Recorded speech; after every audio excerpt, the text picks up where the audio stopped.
Behold, my masterpiece.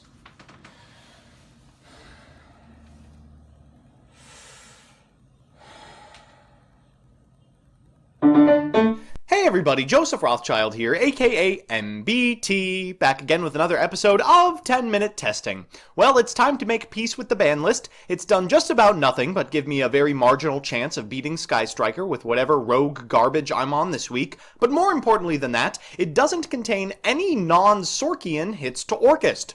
Widely expected to be the fourth horseman of the actually good format, the release of a few critical cards in Darkness Neostorm has turned this archetype from a vehicle for Azathot abuse to a fully realized deck and metagame contender. Let's check out Orcust. So here's the list, and I know there's 42 cards, there's 42 playables, what do you want from me? As always, I'll give you a background about the archetype, a little bit of a discussion about what I hope the deck can do, and of course, the card by card. So firstly, for those of you that don't know, Orcust is one of those lore archetypes. It tells the story of a heartbroken Dingirsu's attempts to reanimate his dead sister by substituting her missing organs with, well, organs. And flutes and clarinets and at least one electric violin. They're a suite, in a very literal sense of the word, of dark machine monsters that summon their partners from every conceivable zone in the game. Couple this with a spell and trap lineup that allows them to play at instant speed, add more of their monsters to the graveyard, and draw cards, and you've got a self-contained archetype with a significant amount of recursion. Although that's really only how it worked on paper. In practice, the existence of Orcust Nightmare, a card with a very convenient name, meant that any two individual monsters could make a board that included both Bardiche and Azathot, with exceptionally little main deck space devoted to the Orcust portion of the strategy. Enter the ban list. Now that the PK Rum is no longer with us, the deck is free to get into treble and innovate. The release of the extremely powerful Dingirsu and Climax allows the deck to play an efficient, advantageous game plan akin to the top three decks, instead of relying on card quality to make up for card economy. By utilizing a sizable suite of the fruits of American innovation to tap into the power of the Nightmare engine and a bungle of Bardiche babes, we should be able to consistently access several negates and more than a few pieces of individual removal. Like Salaman Great, it's able to barf out Bungai at breakneck speed and birth Boral Swords to quickly put a stop to any game state that's been simplified. So with that, let's get into the card by card. Firstly, our dangers. 3 Nessie, 3 Jackalope, and 3 Sneck. This should look familiar to all of you by now. Next, we've got 3 Destrudo and our Foolish Burial cosplayers, followed by my 2 material engine of choice, Neospace Connector, and 1 Aqua Dolphin. After that, we've got our Orcusts, 2 each of Harp, Symbol, Nightmare, and a single World Wand. Our monster lineup grinds to a halt with the Phantom Knights of Cloak, Boots, Sky Blaster, and Triple Ash Blossom. For spells and traps, we've got Rhoda, Foolish, 3 Called by the Grave to ensure that we pop off, an Orcust lineup of Babel, Return, and Climax, and 3 PK traps, Brigadine, and 2 Fogblades. In the extra, space is really tight. We're on 2 Dingirsu, 1 Redoer, 1 Breaksword, both Borals, Longirisu, Bardiche, Nightmare's Unicorn, Phoenix, and Cerberus, alongside Mermaid, 2 Galatea, and a Link Spider for turning Brigadine into an effect monster. So with that, let's jump into the games.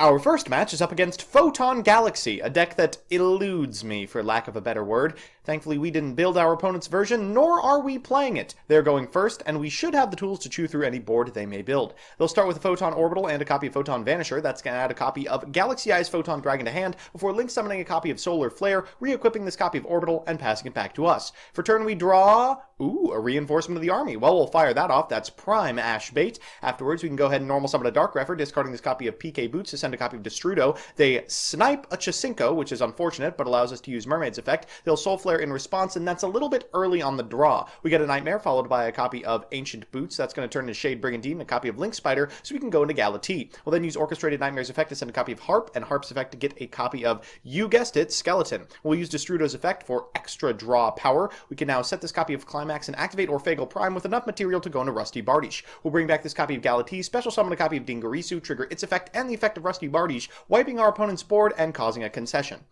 So a pretty quick game one. It's probably not worth it to showcase another mid-tier deck, so we'll jump straight into the deep end with Salaman Great. You can see that our opponent is playing some interesting cards to compensate for the lack of Lady Debug. Speedroid Terratop. That's ballsy, and it looks like they've been punished. Unfortunately, we're about to be punished because they're going first. They'll lead with the Terror Top and a Takaton Borg, normal summoning a Mole for a copy of Valynx, getting a copy of Salaman Great Sanctuary to hand. Afterwards, they'll go into Mirage Stalio, we will Ash, and that's where their plays end, so they'll pass it back to us. For turn, we draw, a World Scepter. Well, that is perfect to discard a Neospace and Aqua Dolphin. We hit this copy of Ash Blossom before going into a copy of Chisinko, Nightmare Cerberus, Nightmare Mermaid, and from here, we're going into the full combo. We'll go into Orcust Nightmare to get a copy of Galatea, use Harp's Effect to get a copy of Scared Zone. We have an extra Destrudo in Graveyard, so we'll bring that back before going into a Rusty Bardiche, setting a copy of Fogblade. We'll activate Scared Zone's effect to bring back Galatea, use Galatea's effect to shuffle back this copy of Scared Zone before going into Dingirsu. Dingirsu is going to send one card, and Phantom Knights of Rusty Bardiche is going to destroy the other before we activate Ancient Cloak's effect for a copy of Silent Boots. That allows us to go into Galatea, and then Silent Boots can add a copy of Phantom Knights of Shade Brigandine to hand, which can turn into a Time Thief Redoer. Finally, we can use the Grave effect of World Scepter to bring back Harp, and the Grave effect of Orcust Nightmare to boost the attack of our Galatea into lethal range. Alright, so it's time for Game 3, and you know what that means, a best of 3 versus meta. Our opponent is playing Sky Striker, a deck that looks to be particularly powerful despite the fact that it lost to Kagari. They're going first as well, and our opponent is on the spice. Copies of World Dino Wrestling and Pankratops grace this 40. They're going to lead with a copy of Startup Engage for a copy of Multi-Roll. They'll normal summon a copy of Ray and then use Multi-Roll, tagging out Ray in response for a copy of Kagari, returning the Engage back to the hand. They're going to fire off that Engage for a copy of Widow Anchor. They'll go into a Shizuku, set 2, and do the Shizuku Shuffle at end step, getting back the Widow Anchor that they searched, and a copy of Engage as well. For turn, we draw, Shade Brigandine. Well, we're going to lead with a copy of Armageddon Knight, trying to bait negates here. We're going to go for a Phoenix that prompts at least one of the Widow Anchors, but we don't know where the other one is located. We're going to go for a Shade Brigandine and a Mermaid, trying to prompt the other one, and then extend further. Unfortunately, not only do they have Effect Veiler, they also have Called, so we can't extend into Galatea with the copy of Diver we discarded. We'll discard a couple more cards and end on a board that unfortunately doesn't do anything. Our opponent is going to take full advantage of it by special summoning a copy of Pankratops, eating our board, and really there's no reason to play this one out. Alright, so it's time for Game 2, and it looks like our opponent has bricked. Oh boy, World Dino Wrestling, Shark Cannon, and Jar of Avarice. Hey, you gotta get the Kagari back somehow.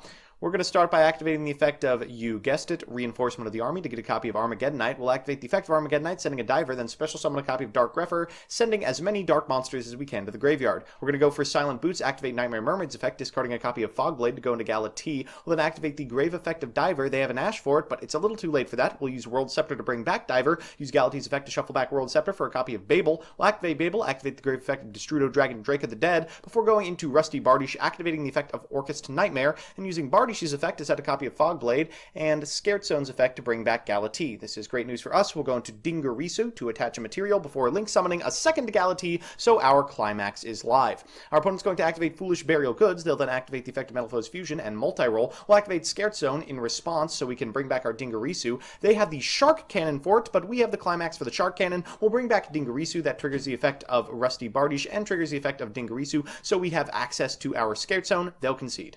So it's time for that all-important Game 3, and unfortunately our opponent is both going first and has found a copy of Startup Engage that they can repeat with Kagari. They also have a World Dino Wrestling they can destroy with this copy of Multi-Roll, which is the first thing they're going to do. After that, they're going to activate the effect of Area 0 on a Ray that they're tagging out for a copy of Kana, I believe. That wins them time, I suppose. They're going to find off the top, a Hercules base. That means we're going to have to chew through multiple Kagari. They're going to activate Startup Engage, then activate the effect of Kana, go into Kagari, bringing back the Startup Engage, fire that off for a Shark Cannon, go into Shizuku, set 3, and perform the Shizuku Shuffle at end step. We're going to have to beat 2 negation, and we don't really have the hand to do it. We're going to lead with an Orcust Diver, followed by a Chisinko. We're going to activate Called by the Grave that we rip off the top before going for a Jackalope for a second copy of Chisinko, the Destrudo that we discarded off the first Chisinko, which will eat a copy of Shark Cannon and Nightmare Phoenix. Nightmare Phoenix will eat 1 negation. We'll then go into Mermaid to get a copy of Nightmare. We'll go into Galatea, activate the Grave effect of Diver for a Scared Zone, and go into Phantom Knights of Rusty Bardiche. That's going to get us a copy of, Phantom Knights of Fogblade. We'll go into a Dingirsu, and our opponent has just waited a little bit too long on this Widow Anchor. We have 2 pops generated, which means we're going to be able to destroy the Multi-Roll and negate the majority of the advantage they've accrued. We'll go into a Break Sword, popping this copy of Shizuku, while unfortunately they're not able to reborn the Ray,